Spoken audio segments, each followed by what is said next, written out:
Salut, c'est Arnaud, bienvenue dans cette nouvelle vidéo, toujours portée sur la productivité. Aujourd'hui, et pour une vidéo, on va dire partie 1, nous allons voir 7 méthodes incontournables pour mieux gérer tes tâches et donc être plus productif. Gérer tes tâches et celles de ton équipe prend un temps précieux toute ta journée. Et tu te demandes peut-être si cela en vaut la peine. Vas-tu vraiment obtenir un rendement en consacrant autant de temps à la gestion de ta charge de travail? La réponse est clairement oui. Dans cette vidéo et dans la suivante, nous allons voir 7 méthodes, 7 techniques éprouvées qui vont te permettre d'optimiser ta productivité. La première est la méthode dite Moscow. C'est une technique qui a pour but de t'aider à prioriser tes tâches. Elle a été imaginée par Dale Clegg en 1994. Les lettres Moscow représentent le must-have, ce qui doit être fait. C'est vital pour le projet. Ce sont les tâches qu'il faudra réaliser à minima pour pouvoir livrer ton projet. Une tâche must-have peut avoir une ou plusieurs des caractéristiques suivantes. Sans cette tâche, il est impossible de livrer le projet dans les délais. Il ne sert à rien de lancer le projet devient illégal, le projet ne permet pas d'analyser le retour sur investissement. Deuxième élément, il y a le should have. C'est des choses qui doivent être faites dans la mesure du possible. C'est essentiel pour le projet.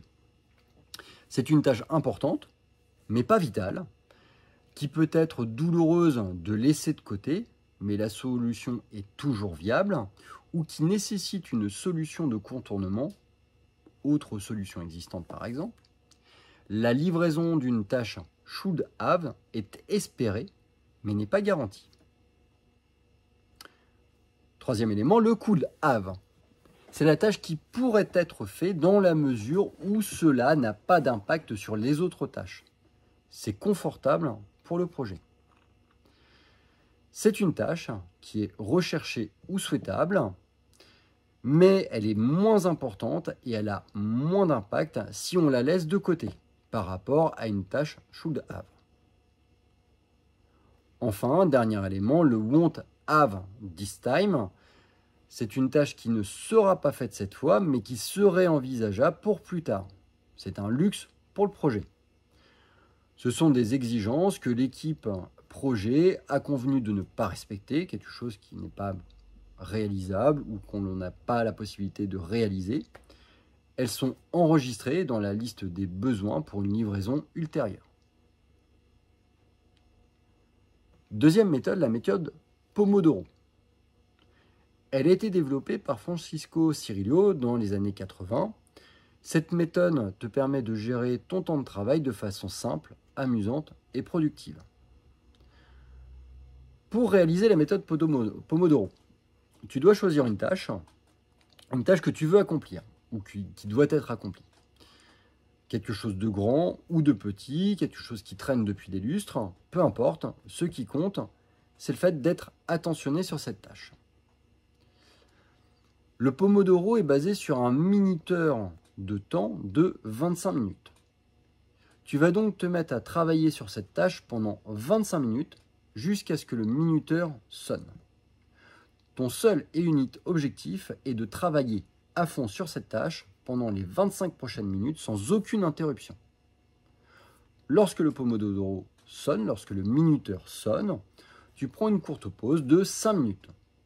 Tu en profites pour respirer, pour méditer, pour boire un café, pour faire éventuellement une courte marche ou quelque chose de relaxant qui n'a rien à voir avec ton travail. Ton cerveau se mettra en pause, se mettra à régénérer un peu d'énergie, tu repartiras avec beaucoup plus d'énergie et beaucoup plus d'allant. Tous les 4 Pomodoro, tous les 4 minuteurs, toutes les 100 minutes, tu prendras une pause plus longue de 15 à 20 minutes. Ton cerveau utilisera ce temps pour assimiler de nouvelles informations et se reposer avant ton prochain Pomodoro.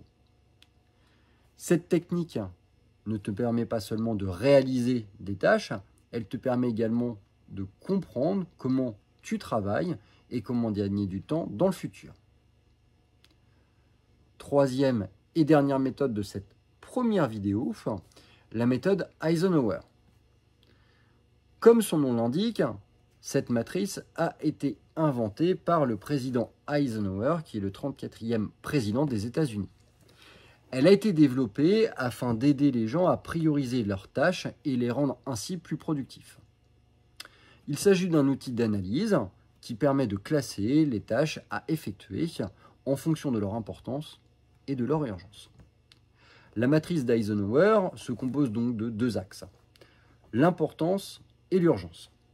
On retrouve donc 4 cases dans lesquelles vont être classées les différentes tâches. On va avoir celles qui sont importantes et urgentes, celles qui sont non importantes mais urgentes, celles qui sont importantes mais non urgentes, celles qui sont non importantes et non urgentes. L'importance d'une tâche est déterminée par son impact sur l'atteinte de ton objectif ou de tes objectifs, la valeur ajoutée qu'elle apporte à ton projet. Ainsi, réaliser les tâches importantes vont te permettre de progresser pour accomplir les objectifs de ton projet. L'urgence d'une tâche est basée sur sa date d'échéance, le temps nécessaire à sa réalisation. Ainsi, avec la matrice d'Eisenhower, on priorise l'importance sur l'urgence. Les tâches importantes et urgentes sont celles que tu dois réaliser immédiatement. Les tâches importantes mais non urgentes sont à traiter rapidement. Les tâches non importantes mais urgentes sont à déléguer. Les tâches non importantes et non urgentes sont inutiles et doivent être abandonnées. Cette matrice est à mon sens un véritable atout qui t'aidera à être plus efficace et plus productif. Personnellement, j'ai commencé à intégrer cette classification en 4 strates sur l'ensemble des objectifs que je me suis fixés d'un point de vue mensuel ou d'un point de vue hebdomadaire. Retiens enfin que l'importance est un choix alors que l'urgence est un fait lié au temps. Cette vidéo est désormais terminée, j'espère qu'elle t'aura été utile pour être plus productif ou pour accompagner tes collaborateurs à être plus utiles. On se retrouve pour une prochaine vidéo qui nous permettra d'aborder les 4 dernières méthodes pour améliorer cette productivité. N'hésite pas à t'abonner à ma chaîne, n'hésite pas à me laisser des commentaires sur cette vidéo ou sur toutes les autres s'il y a des sujets que tu veux voir abordés. Je te dis à très bientôt.